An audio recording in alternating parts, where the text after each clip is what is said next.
ബഹുമാനപ്പെട്ട ഉസ്താദുമാരെ, സ്നേഹം നിറഞ്ഞ വിദ്യാർത്ഥി സുഹൃത്തുക്കളെ, ഈ വേദിയിലും പരിസരത്തുമുള്ള പ്രവാചക സ്നേഹിതരെ, അസ്സലാമു അലൈക്കും. ഈ ലോകം പടക്കാൻ കാരണഭൂതരായ ലോകഗുരു അഷ്റഫുൽ മുഹമ്മദ് മുസ്തഫ സല്ലല്ലാഹു അലൈഹി വസല്ലം തങ്ങളുടെ ജന്മദിനം കൊണ്ട് അനുഗ്രഹീതമായ ഈ അസുലഭ മുഹൂർത്തത്തിൽ നിങ്ങളോട് രണ്ടു വാക്ക് പറയാൻ കഴിഞ്ഞത് ആദ്യം തന്നെ അള്ളാഹുവിനെ സ്തുതിക്കുന്നു. അൽഹംദുലില്ലാഹ്. ലഹരിക്ക് അടിമപ്പെട്ട യുവത്വം എന്ന വളരെ കാലിക പ്രസക്തമായ ഒരു കാര്യമാണ് ഇന്ന് ഞാൻ ഇവിടെ പറയാൻ ഉദ്ദേശിച്ചിട്ടുള്ളത്. കേരളം കേട്ടുകൊണ്ടിരിക്കുന്ന ചില നട്ടൽ വാർത്തകളിൽ ഒന്നാണല്ലോ ലഹരി ഉപയോഗം. പണ്ട് കാലത്ത് പാനീയ സാഗരങ്ങളും ചെറിയ ലഹരികളുമായിരുന്നു ഉണ്ടായിരുന്നത്. എന്നാൽ ഇന്ന് നമുക്ക് ചുറ്റും ചിന്തിക്കാൻ കഴിയാത്ത വിധം MDM പോലെയുള്ള മയക്കുമരുന്നിന്റെ പിടിയിലാണ് ആധുനിക യുവത്വം. മദ്യത്തിന്റെ മണം, കഞ്ചാവിന്റെ മണം, പാൻ മസാലകളുടെ മണം, ഇതെല്ലാം തിരിച്ചറിയാൻ കഴിയുന്ന ലഹരിയാണെങ്കിൽ ഇന്ന് ഇത് ഉപയോഗിക്കുന്നവരെ തിരിച്ചറിയാൻ കഴിയാത്ത വിധത്തിലുള്ള നിറമോ മണമോ രുചിയോ വ്യത്യാസമില്ലാത്ത വിദേശ നിർമ്മിത മരുന്നുകൾ നമ്മുടെ രാജ്യത്തേക്ക് കടന്നുകൊണ്ടിരിക്കുകയാണ്. നമ്മുടെ കലാലയ പരിസരങ്ങളിൽ ഇന്ന് ലഹരി മാഫിയയുടെ പിടിയിൽ ഒതുങ്ങിയിട്ടുണ്ട്. LP മുതൽ മേൽപോട്ടുള്ള കുട്ടികളിൽ ലഹരി ഉപയോഗം വളരെ ക്രമീതമായി വളർന്നു വരുന്നു എന്നത് വളരെ പേടിപ്പെടുത്തുന്ന വസ്തുതയാണല്ലോ. സാംസ്കാരിക സമ്പന്നതയും ഭാവിയും ഉദ്ദേശിച്ചിട്ടാണ് ഏതോ രക്ഷിതാവും കുട്ടികളെ കലാലയങ്ങളിലേക്ക് പറഞ്ഞയക്കുന്നത്. എന്നാൽ കേൾക്കുന്ന വാർത്തകളും കാണുന്ന ദൃശ്യങ്ങളും ജീർണതയുടെ മാറുന്ന രംഗങ്ങളാണ്. കഞ്ചാവ് വേട്ടയിൽ പിടിക്കപ്പെടുന്നത് നല്ലൊരു ശതമാനം വിദ്യാർത്ഥികളാണല്ലോ. എൻ്റെ പ്രിയപ്പെട്ട സ്നേഹിതരെ, ചിന്തിച്ചു നോക്കൂ. അല്ലാഹു വഴികാട്ടിയായി നമ്മോട് എന്താണ് പറഞ്ഞിട്ടുള്ളത്?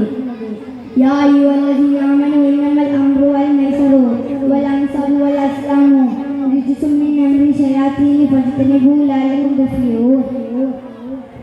സത്യവിശ്വാസികളെ, മദ്യവും ചൂതാട്ടവും പ്രതിഷ്ഠകളും പ്രശ്നം വെച്ച് നോക്കാനുള്ള അമ്പുകളും പൈശാചികമായ മ്ലേച്ഛവൃത്തി മാത്രമാകുന്നു. അതിനാൽ നിങ്ങൾ ഒഴിവാക്കണം, എന്നാൽ വിജയം പ്രാപിക്കാം. ഞാനൊരു കാര്യം ചോദിക്കട്ടെ, നമ്മുടെ കുട്ടികളെ ലഹരിയിലേക്ക് തള്ളിയിടുന്നത് ആരാണ്? രക്ഷിതാക്കളോ, സഹപാഠികളോ, സമൂഹമോ? ആരായിരിക്കും? അതെ, ഈ പറഞ്ഞ ഓരോരുത്തരെയും തീർത്തു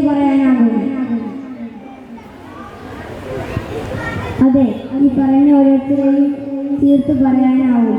രക്ഷിതാക്കളുടെ പങ്ക് വിസ്മരിച്ചുകൂടാ.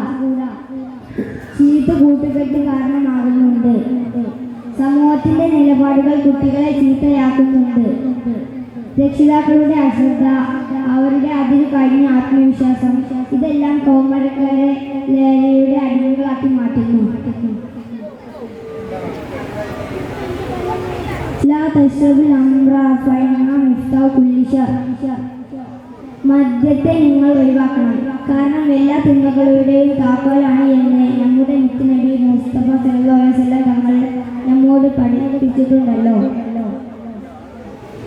നമ്മുടെ മാതാപിതാക്കൾ നമ്മൾ നന്നാണെന്ന് ആഗ്രഹിക്കുന്ന ഗുരുനാഥന്മാരും സ്വപ്നം കണ്ടതുപോലെ ഈ രാജ്യത്തിന് ഉപകരിക്കുന്ന നല്ലൊരു തലമുറയെ നമുക്ക് സൃഷ്ടിക്കാൻ എന്ന പ്രതിജ്ഞയോടെ നമുക്ക് മുന്നോട്ട് പോകാം. സർവശക്തനായ അള്ളാഹുവിന്റെ മുന്നിൽ രക്ഷയുണ്ടാവണം എന്ന വിചാരം നമുക്കുണ്ടാവണം. നമ്മുടെ സമൂഹത്തിന്റെ മുഴുവൻ തിന്മകളിൽ നിന്നും അള്ളാഹു നമ്മെ കാത്തു രക്ഷിക്കട്ടെ എന്ന് പ്രാർത്ഥിച്ചുകൊണ്ട് എൻ്റെ കൊച്ചു പ്രസംഗം ഇവിടെ അവസാനിപ്പിക്കുന്നു.